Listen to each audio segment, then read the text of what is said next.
Hello, everyone. Hi, I'm Louise, and I'm with Colleagues in Art today, and I'm going to show you how to draw a tulip. And I started a tulip, so I want to show you where we're going with it. This is before we color it. And then I realized I wasn't actually recording the video that I was trying to make for y'all. So I'm starting over, but this is what it's going to look like halfway through. Basically halfway through before it has any color or any leaves. So we're going to start today with talking about materials for drawing. You can use any pencil, any 2B pencil works, you know, your school pencils that they make you take tests with and stuff. If you have a drawing kit with graphite pencils, which number 2 pencils are graphite pencils, they might have an HB or a 2B pencil. Those will work very well too. Some of the other ones might be a little too hard or a little too soft for this project. I sometimes use a mechanical pencil. This is a 0.9. It's a little thicker than your standard mechanical pencil. This is just a regular mechanical pencil. Any of these things will work to draw your sketch on here, which we're gonna do in a minute. But first I want to talk to you about the other tools we need today.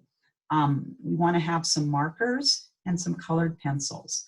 And I have a dark green marker and a light green marker. So you want like a light green and a dark green. I also have just regular markers that are dark green and light green. Either or will work. You don't have to have both. These are the alcohol markers that are a little more, they're like Sharpies kind of, I don't know, for lack of a better way to describe them. And these are your regular old markers that you get at Walmart. Or I'm not promoting anyone, just you can get them anywhere. And then we need a red marker and a pink marker, or a dark orange and a light orange would work. You can also use the alcohol markers here or the regular markers. And then some colored pencils to kind of coordinate with your markers. I'm going to use red. Couldn't find a pink one for now, but I have an orange one. I would prefer pink if I'm using red and pink for the markers, but maybe I'll find that in a minute. And then I have green colored pencils as well. And any colored pencils will do. These are the Faber-Castell. These are really nice colored pencils. And then I have a smudge stick, which we may or may not need today, but I know that sometimes they come in those kits and we don't really know what to do with them. So I thought I would talk about that. And then on my pencil that I'm going to use to draw with, I put an old-fashioned school eraser. Sometimes mechanical pencils come with an eraser and I always lose them. I don't know where they go. So I like these ones. They work really well. And then I have one of these that don't make such a mess. When you erase with them, they don't make the little crumbles. So that can be kind of nice. So you want your paper. Before we get started, round up all your equipment. And mostly your pencil is the first thing that we'll be using. And when you get that together, we're going to start drawing. You want to put your paper this way, the tall way. All that, not landscape, but anyway. So first of all, the first thing you're going to do on your tulip that we're drawing today, I don't know if I said that, we're drawing tulips today, is put that line, the light, let's see if it looks better. You can see better or not as well. I'm going to turn it back on. And keep in mind with me, this is an experiment today. We're trying this out, see how it works for us. So, all right, so you have that line. And if you pick up your paper and show it to someone or hold it up for me to see on the camera, you want to make sure you put it back in the same place so that you're drawing from the same perspective. All right, so I'm kind of drawing from the side so I can show you today. I'm going to go over that line just to make it more clear for you. You don't necessarily have to do that. And then we're going to come from the other side and finish the U by connecting them. And where they connect is going to be where we put our stem. And you can do this in the center of the page or over a little bit like I did. You can make it a little, I would make mine a little smaller than this. I'm going to actually do that. So you can see that erasers come in handy when we're drawing, as you probably already knew that. And you can go ahead and come down a little higher up. Still struggling. I think it's good when the instructor struggles, because then you can see that we all need to erase, we all need to practice, right? All right, so then when you get that U shape done and you get all your crumbles out of the way, if you had to erase like I did, and pretty simple, pretty much like a U with a tiny little V at the bottom. And then when you get to that point,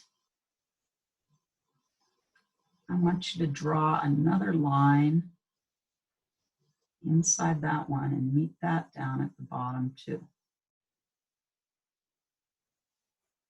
All right, just like that.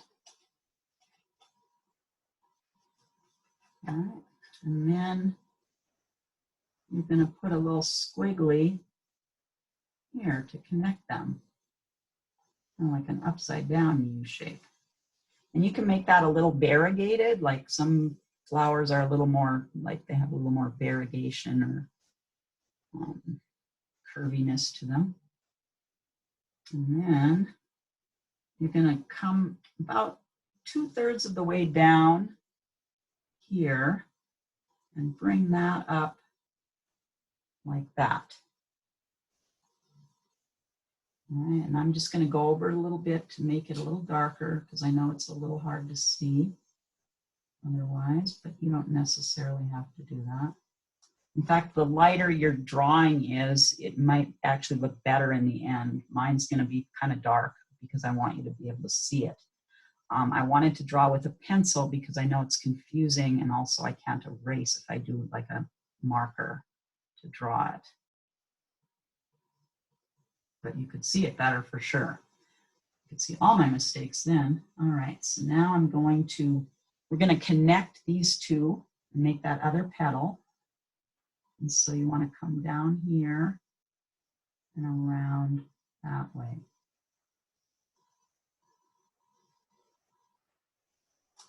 All right.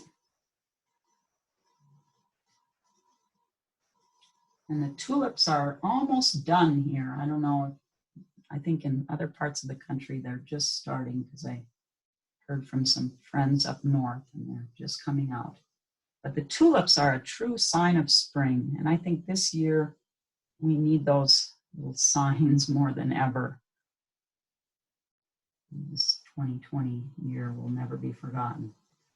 All right, now that we are to that point, we're going to put in the stem, okay? So first of all, for the stem, you want to go on just to the left of that little V, and you want to put a line that's pretty much straight down and ends right before the bottom of the page. Just like that. And then on the other side of the little V, you want to put another line, and it can taper out just slightly on the bottom, because that's what stems kind of do in real life.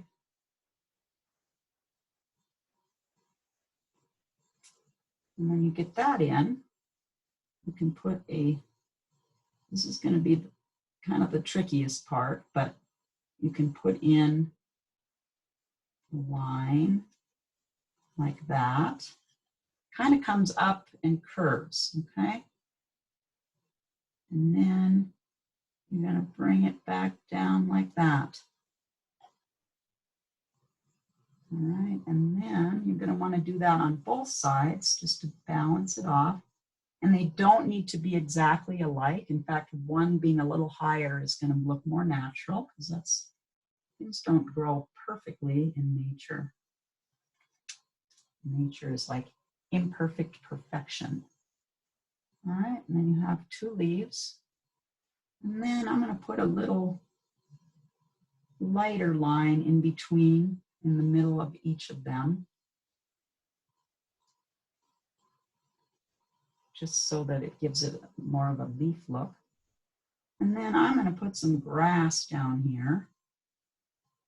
And that's kind of what they do in line drawings and stuff, but that's kind of what we're making today. All right. So when you get to that point, then we're going to be ready to add some color.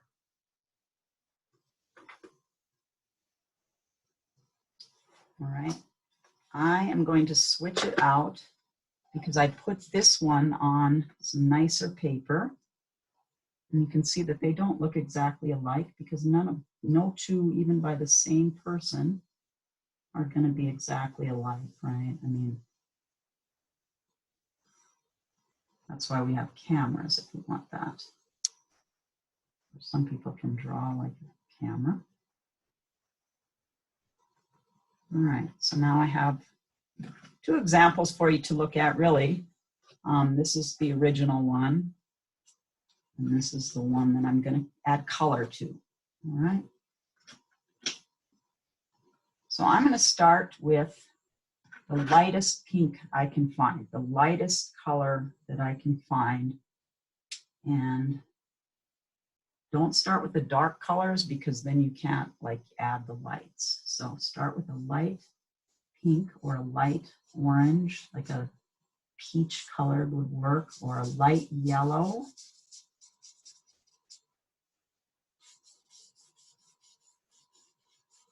And it's really not crucial that you color it like a professional or anything. Now you're going to get some of the graphite in, especially if you're using these alcohol markers, but even the water-based markers are going to give you a little bit of shadow, and that's okay. We want that. So don't worry about that. So you see that on mine, you see a little darkness. All right. That's just fine. Now I'm going to use a red marker to add some darker shadows. And I'm just going to put a little bit of red around the edges. You want to be a little more careful this way because it's okay to go out of the lines a little bit. You don't want to go too much. And then just add a little here, all along where you have those lines, and then up here a little bit. And then just in this crevice right here. Look at that, and around like that. And then you can put a little bit. The shadow, the sun's not hitting it down here, so it'd be a little darker. And that's what that does. Maybe even over here on this side, the sun's probably coming maybe from that side. It's one of the things you learn as you do more and more art. So then I'm going to go with the green, the darker green for the leaves, and no, sorry, lighter green, my bad. So I'm going to go with the lighter green and color my leaves with this lighter green that I have. If you don't have a light green, you can use a yellow. Yellow will work just fine. We're going to add green to it anyway. And how do you make green is with yellow and blue, right? So there's a lot of yellow in green.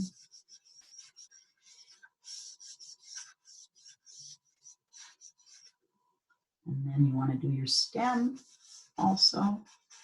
So you're going to be coloring your leaves and your stem.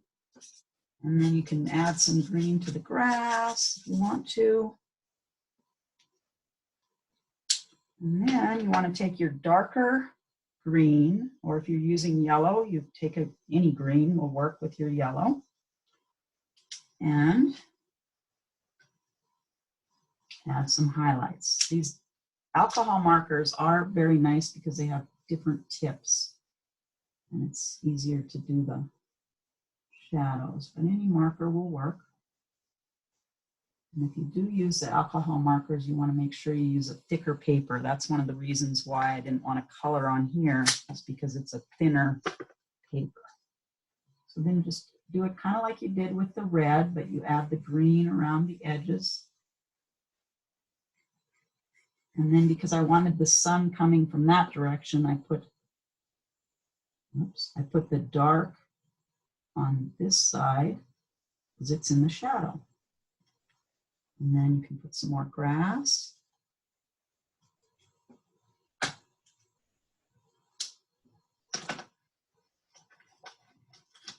Voila.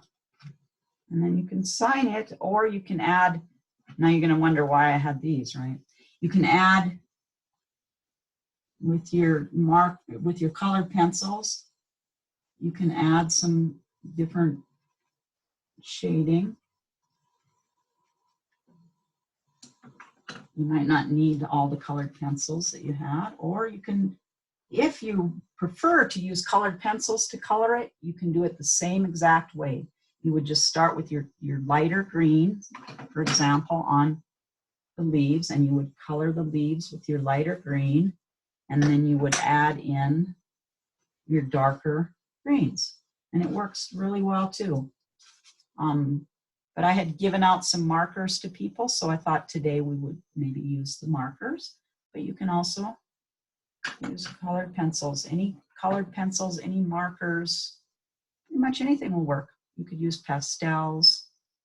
Anyway, thanks for joining me today, and I hope that that was useful, and I'll see you soon.